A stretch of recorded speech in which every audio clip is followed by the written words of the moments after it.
Hi, I'm Denise Manson, and I've lived in Piccadilly for 24 years, and I used to run the Owl and Elephant Cafe in Uraidla, and I now work as a cook at the Montessori School in Stirling. I'm Tara Cobbledick. I married Richard Cobbledick, the market gardeners down on Spont Road, who have been down there for over 170 years. I'm currently working on the farm with Richard, and I'm also a chef myself. I've been cooking for over 16 years. So today we are going to show you a few simple platters because we're heading into the entertaining season. Lots of veggies, healthy, and a few nice gourmet dips you can easily make yourself. A cheese platter and also a dessert platter using local produce, Australian produce, what's around at the time. Just do some celery sticks, capsicum, some cucumber, some carrots, simple easy things that the kids will also eat as well. So while Tara's prepping her veg, I've just cooked about 200 grams of peas, just a little bit longer than you would normally cook them. And then I'm going to add a lump of butter, about what we call a walnut of butter, just to sort of melt in there. Just get that nice and covered up. We'll give that a minute to melt. I chopped the top off a head of garlic, rubbed it with a bit of oil, and that's roasted in the oven for about 40 minutes. And what it makes is a really sweet garlic puree. You can see it squishing out. It's very satisfying to squish the garlic out. So that goes in. Just mash that in, and a couple of tablespoons of parmesan as well. So I've just got a ready grated parmesan here that I'm using to do that. You can smell that garlic.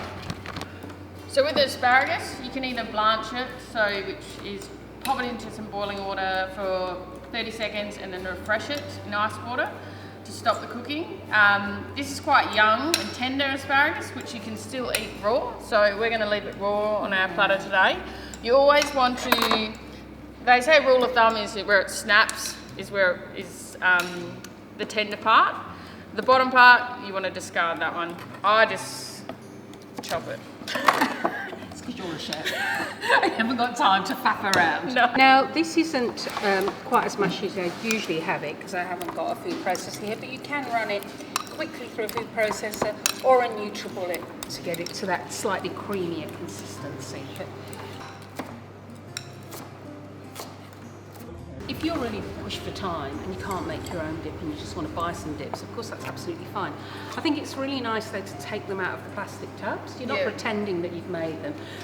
One really nice thing are these sugarcane boats, completely biodegradable, that look really nice on a platter.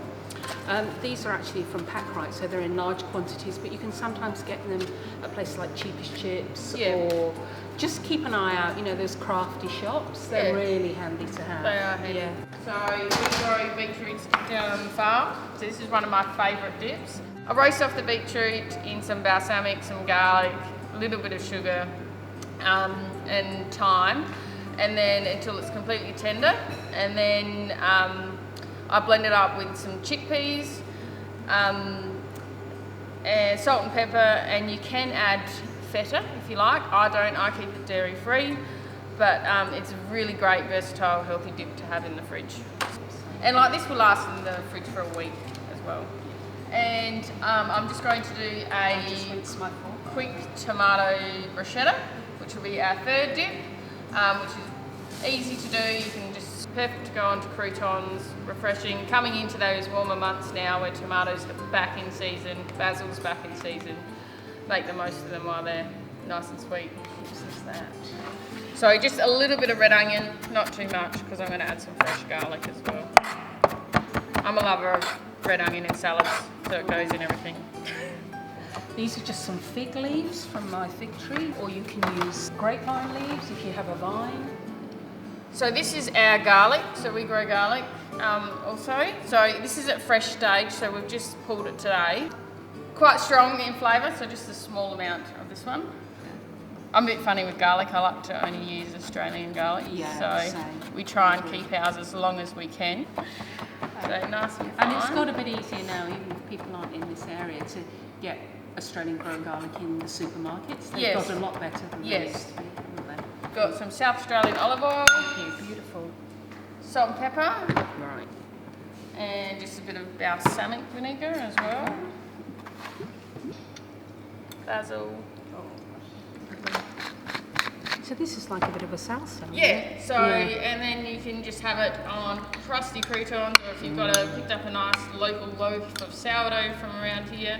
Pale green looks really nice against that big bit. And I think again that's something they say you eat with your eyes first, don't they? So just think about the colours that you put together. I might do the bruschetta on here because then otherwise it's a bit we cramped. might get a bit too crowded on us in the big bowls. Turning out to be quite nice because it's almost those festive Christmassy colours of red and green. Coincidentally. And there we go.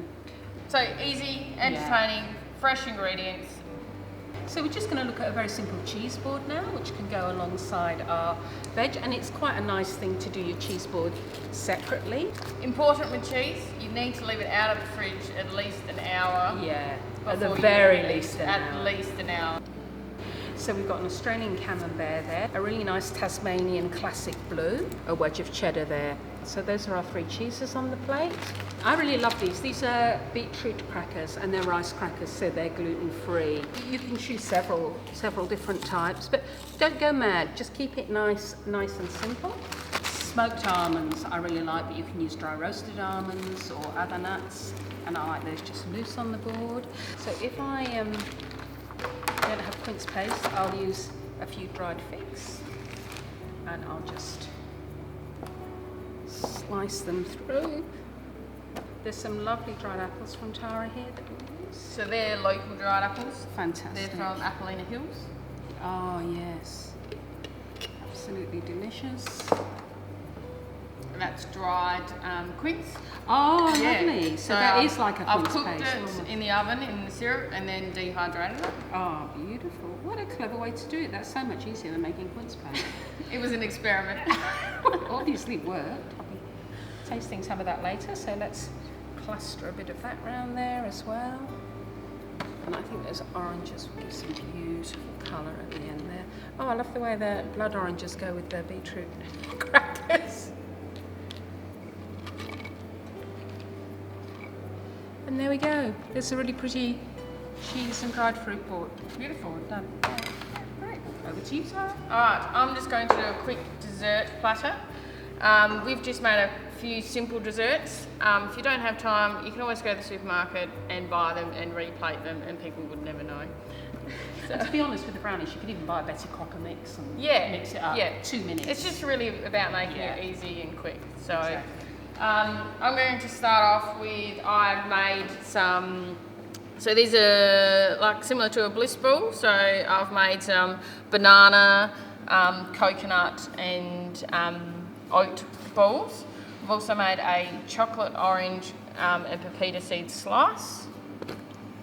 So the seeds are like little nutritional bombs, really, they aren't are. they? They've just got so much protein and goodness in them, and it's quite good. I mean, if you have got nut allergy people, then seeds are a great. Yeah.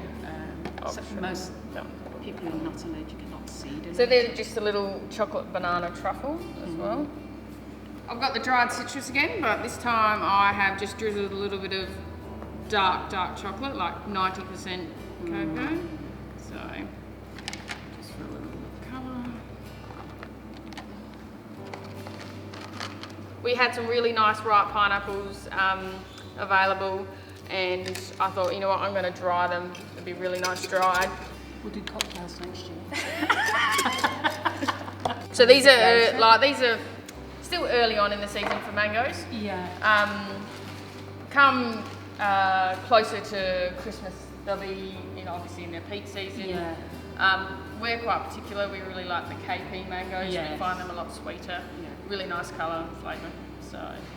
So KP is Kensington Pride mangoes. It's just a variety of the mango. just nice, regular, even slices. They look so pretty on the plate. And actually, I'll just show you, children really like them because when you eat a slice, you've got like the little star or the flower of the fruit in the middle, and they can nibble their way around that. It's a nice way to serve apples anyway, let alone on a platter. You can sit on the platter like that. So we've also got some brownie here that Denise has made. You know, you don't want to kill yourself doing this stuff, so if need be, use a brownie mix. It's Yeah. very easy. Oh, look at that. Nice and gooey still, Denise. Delicious. And that perfectly on. So there we go.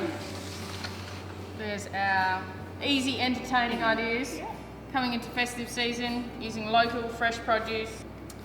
Alright, so thank you for your help, Denise. It was great working with you. It's an absolute pleasure, Tara. Really nice to see your produce displayed so beautifully. Thank you.